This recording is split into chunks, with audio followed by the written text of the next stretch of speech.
Okay, number 223.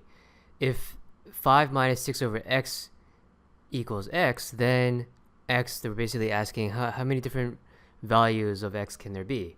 Well, we don't like x's in the bottom, so let's make sure both sides have x on the bottom. So if we had x here under something equals x, well, this x on the right side, this would become x squared, right? So x squared over x equals x. And then this would become 5x. This would be just minus 6. So now you can cancel out the x's, right? So you cancel out the x's, and then you basically get 5x minus 6 equals x squared. So I know this is a quadratic, and right off the bat, I already know the answer is 2, C. But just to do the math, x squared, bring this over, minus 5x plus 6. This factors to x minus 3, x minus 2, and x equals 3 or 2. So the answer is C, 2. Okay, so let's look at concepts. So you basically have this equation here. So it's a little bit awkward, and your job is basically to simplify it in a form that's easy for you to manipulate. And the way you want to do that is always to simplify it by putting common denominators on both sides. In this case, you put an x on the left side and x on the right side.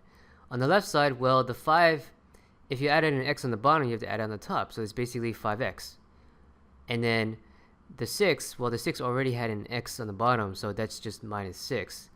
And then equals, and then x, well, since you added an x on the bottom, you have to multiply it on the top as well, so then that becomes x squared.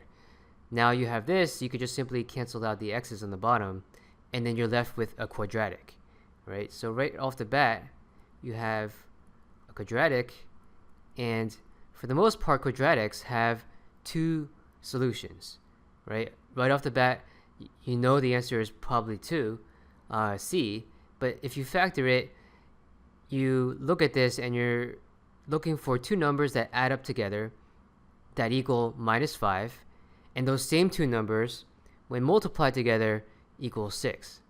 So it turns out the two numbers you want are minus 3 and minus 2, because minus 3 minus 2 gets you to minus 5, right? Negative 3, and then you subtract 2 brings you to negative 5. And then if you multiply these two numbers, you get a positive 6. So these are the two numbers that you want, so then you factor it as x minus 3, x minus 2. Of course, you set both of these equal to 0, x equals 3, and x equals 2. So the answer here, in terms of how many different possible values that x has, well, the answer is 2, answer choice C. So as a recap, you basically have this expression, and you have to simplify it. And so the way you simplify it is you make an x on the bottom for both sides and figure out what needs to go on the top to make them similar to the one that you have here. And it turns out that in the process of doing so, you add an x squared here, and once you cancel these out, then you're basically left with some kind of quadratic, right? Some kind of quadratics, some constant, something with a constant here plus another constant number. And so this quadratic, is a quadratic, and so they usually have parabola solutions like this or like this, and they basically intersect the x-axis in two locations, indicating there's two answers.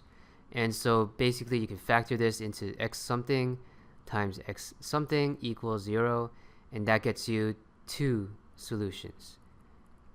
And so of the answer choices you have available, answer choice C is what we want.